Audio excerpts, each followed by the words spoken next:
Hey pipe smokers, Doug the Michigan Piper coming to you from the pipe rest and smoking since it's Friday on the recording of this video. I'm smoking my Friday Savinelli, my special matches edition. And in it I am smoking some Choctaw from Country Squire. So let me get this lit up here real quick.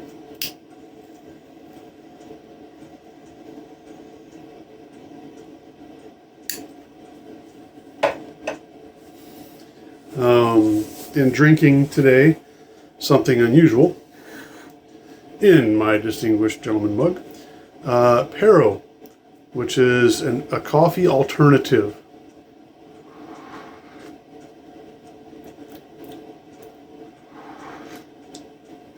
I used to drink a lot more of it than I do now, and shoot, I haven't had it for well over a year probably, but I was on a kick of trying to replace coffee in my diet, which you guys know how that usually goes.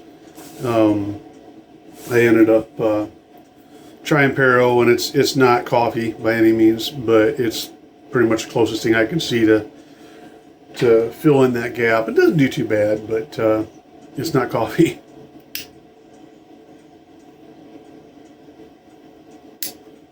So, had an interesting week.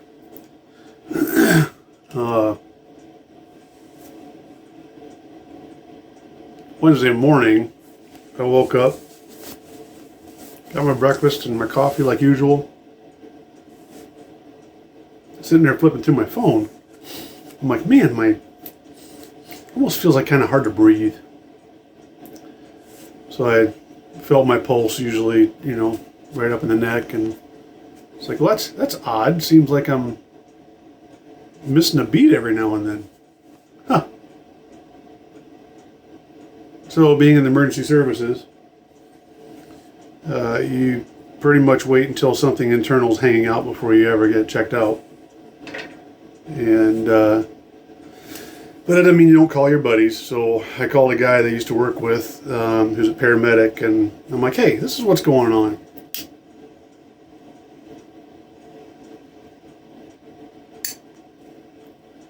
And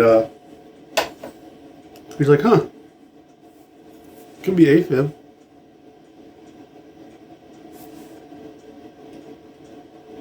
I'm like, okay, whatever. He's like, you really probably should go to the ER and get checked out. I'm like, oh, okay. Well, I had another buddy that works for an ambulance service close to me, so I'm like, hey, you mind if I come down and you put me on a monitor and see what my heart's doing? He's like, yeah, no problem, come on down.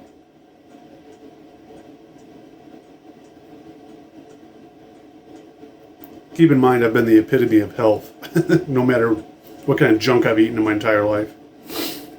So I go down and he puts me on a monitor, and right away he's like, oh yeah, he says, you got what they call a PVC, excuse me, which is where the ventricle, which is one of the bottom chambers of the heart, just decides it's going to fire at random. And so the way it was described to me is your heart's doing that lub-dub. The first lub is the top part of the heart squeezing into the bottom part of the heart, and the dub is the bottom part of the heart squeezing and it going through the body. So you have this lub-dub, lub-dub, lub-dub. And about every 5 to 10 seconds, my heart goes lub-dub-dub. And what happens then is that second contraction of the heart, it can't push anything. Then the heart's like, well, what the heck's going on? And it might skip a beat. So he puts me on a monitor, figures this out. He's like, well, you're not having a heart attack. He said, but I'd probably go get it checked out. You need to go to the ER. I'm like, well, crap. So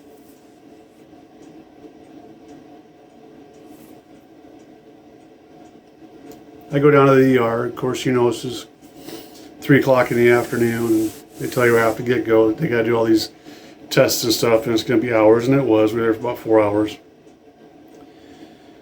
And then you got to tell family. It's like, well, who do I tell? Who don't I tell? You don't want to scare anybody, but my family is like me, that if you're in the hospital and you don't tell me, I'm going to be mad.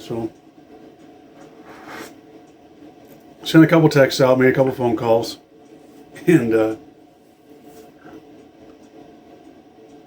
was interesting because, you know, my wife and I are sitting there in the room, and my wife handles it very well. My wife's almost is very mature. I don't think that being shaken by something like that necessarily has to do with maturity, but my wife is very even keeled, I guess I should say, at least on the outside. And so we're in there, and it just kept going through my mind. It's like, this is not that big of a deal. It really isn't. You know, it's chest is fluttering a little bit, you know, and I feel a little tired and kind of can't breathe that well. You know, it's almost like I just got to the top of the stairs, and it's like, okay, come on, catch back up.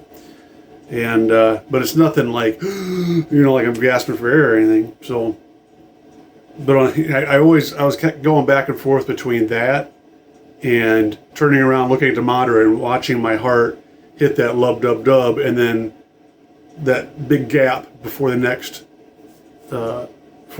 beat, and I could feel that when it happens every 5 to 10 seconds. In the back of my mind, I'm like, holy crap, there's something wrong with my ticker. So, you know, I'm 50. You know, I turned 50 in March, and you know, you kind of look at it like, okay, well, what's next, Lord? You know, this is evidently my time to start having these issues. But it just, and really tell you the truth, guys, I don't know what they're going to do about it or anything right now. I got to go and see a cardiologist a week from today. So they were comfortable enough to say, well, you can go home and just come back if you get chest pain or anything changes. So they did all the blood tests, and there's no, there's no heart attack, there's no damage being done or anything. So I just feel, like I said, just this constant kind of little bit of shortness of breath and fluttering in the chest. But you know, it kind of makes you think. You know, it's like, well, I'm not invincible anymore. I'm not in my 20s or my 30s, and the interesting thing is, you know, I'm not. Those of you who've been watching me for a while, you know that I have a pretty good faith in where I'm going, and I know that whatever happens is for God's glory. So I'm pretty comfortable in that. I think it's easy though to get flippant with that, and I think it's an insult to everybody around you if you get flippant with that. You know, like, oh well, I'm going to heaven, so no big deal. But it does make you think, and you know, when you face your own mortality, you know. So we'll see. Well, it's kind of up in the air right now, and that's the part that I hate, not knowing. You know, if you told me I had cancer and I was dying in a week, I'd be better than saying you've got cancer. You know, at least I knew that I had a week. With this, it's like, well, it could be something big, it could be something small, they said it could be too much caffeine, could be, I can't remember what else, but it was funny because I was asked no less than 4 times by 4 different people, do you smoke and how much caffeine do you have? And the answer was always the same. I have 2 to 3 pipes a week, and I have 1 cup of coffee in the morning. And every one of them were like, well, that's not it. So, you know, I was joking around with John from Average John and saying that I should have said, yeah, my cup of coffee is the size of a pot of coffee, and my pipe gets lit in the morning and goes out at night. But I didn't. I wasn't in the mood to joke at that point. So, you know, I wasn't super scared or anything, but it was kind of like, all right, let's get this figured out because I don't like this. So, yeah, it's been about 4 hours in the ER, and they sent me home. So. Last couple of days I've just been kind of taking it easy. You know, I mowed the lawn today, but there's, you know, sitting there bouncing around. I didn't think it was going to be too bad. So, bad part is I'm leaving Monday for a school about an hour from here.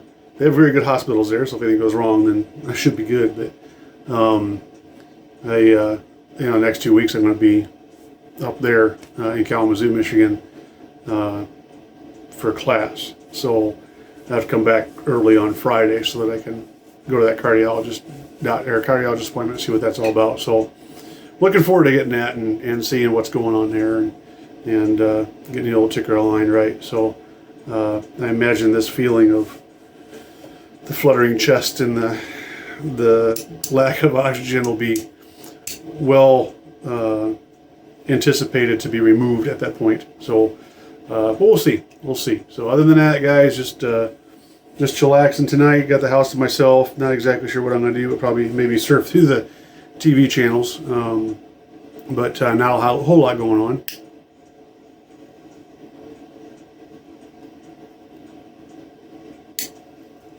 Been kind of watching the news, figuring out what's going on there with Florida and Boca and them down there, and then with the Russian thing that everybody seems to have forgotten about.